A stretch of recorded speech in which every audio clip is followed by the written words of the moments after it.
સૌપ્રથમ તો આજના ગણેશ ચતુર્થીના પાવન અને પવિત્ર પ્રસંગે સૌને ગણપતિ દાદાના ચરણોમાં વંદન સાથે આજના દિવસની સૌને શુભકામના.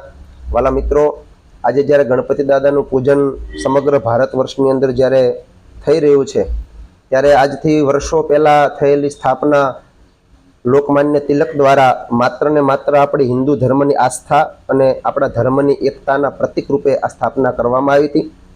ત્યારે આજના દિવસે અમે સંતો સમગ્ર ભારતની જનતાને એક અનુરોધ કરીએ છીએ કે આ તહેવાર એ માત્ર ને માત્ર શોબાજીનો કે દેખાડો કરવાનો નથી. આ માત્ર તહેવાર છે, એ આપણી આધ્યાત્મિક આસ્થાનું આ પ્રતીક છે. માટે આપ આપના ઘરે જો ગણપતિ દાદાનું સ્થાપન કરો તો આપણી સ્વદેશી વસ્તુ, જેમ મોદી સાહેબે કીધું છે કે સ્વદેશીને અપનાવો, યા તો માટીના ગણપતિ યા પવિત્ર ગાયના ગોબરમાંથી પણ હવે ગણપતિ દાદાની સ્થાપના થઈ રહી છે, એને આપણા ઘરની અંદર સ્થાપન કરીએ અને સ્વદેશી વસ્તુઓને અપનાવીએ. આનું કારણ એ છે કે આજે જ્યારે સમાજની અંદર પીઓપીનું ચલણ વધી રહ્યું છે, ખાસ કરી અને વિદેશી લોકો આ પીઓપીના ગણપતિ દાદા ચાઇનાથી ખાસ કરીને વધારે બની અને આવી રહ્યા છે, ત્યારે એ ગણપતિ જ્યારે આપણે વિસર્જનના દિવસે પાણીમાં પધરાવીશું ત્યારે અંદર રહેલા જીવજંતુઓ એનું જ્યારે અહિત થશે, મૃત્યુ પામશે, કેમિકલ એના શરીરમાં જશે અને એને નુકસાન પહોંચાડશે. પ્લસ એ પાણી જ્યારે કોઈ કૃષિના લોકો કહેતા ખેડૂતો જ્યારે પોતાના ખેતરની અંદર વાપરશે ત્યારે ખેતીને પણ નુકસાન પહોંચાડશે. એના કરતાં આપણે આ ગણપતિ દાદા આપણા સ્વદેશી માટીના યા ગોબરના જો આપણા ઘરે સ્થાપન કરીએ તો ખરેખર આપણો આધ્યાત્મિક તહેવાર પણ સારી રીતે ઉજવાય અને કોઈ પણ જીવજંતુને, કોઈ પણ જીવ પ્રાણી માત્રને નુકસાન ન થાય. કારણ કે તહેવાર ઉજવવાનો મતલબ જ એ છે કે વસુધૈવ કુટુંબકમ વિશ્વ કા કલ્યાણ હો. આપણે વિશ્વનું કલ્યાણ કરવાવાળા લોકો છીએ. તો ખરેખર માત્ર આપણા મોજ શોખ માટે અથવા તો દેખાડો કરવા માટે આપણે બીજાનું અહિત કેવી રીતે કરી શકીએ? ત્યારે આજના દિવસે અમારી સંતોને, ભારતના તમામ લોકોને બે હાથ જોડે અને કરબદ્ધ પ્રાર્થના સાથે વિનંતી છે કે આ તહેવાર છે અતિ પવિત્ર છે.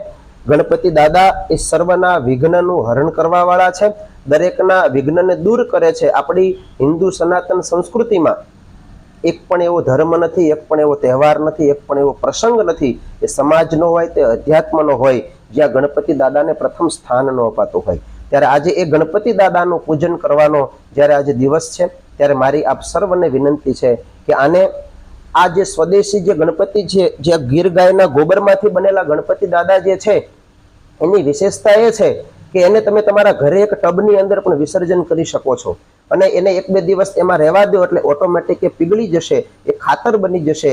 એ તમારા ફૂલ છોડની અંદર, તુલસીના કેરાની અંદર નાખશો તો એ પણ એને પુષ્ટ કરવા વાળું બનશે.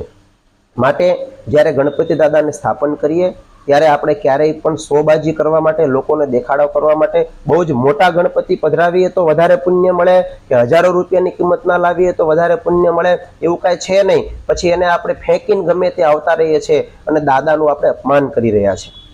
ત્યારે આજના દિવસે સૌને અમારી વિનંતી છે કે બસ આ તહેવારને આધ્યાત્મિકતાની દ્રષ્ટિથી આપણે જોવો જોઈએ અને દાદાનું પૂજન અને અર્ચન કરવું જોઈએ. જય Swaminarayan. At SPU, education isn't just about today, it's about building a better tomorrow. Welcome to SPU, where innovation meets excellence. Study in a cutting-edge environment with programs across technical, medical and paramedical streams. Choose from 120 plus courses in 14 disciplines. Train at our 812-bed multi-specialty hospital. Get career ready with 180 plus placement partners and global university tie-ups. SPU, educating minds, empowering tomorrows.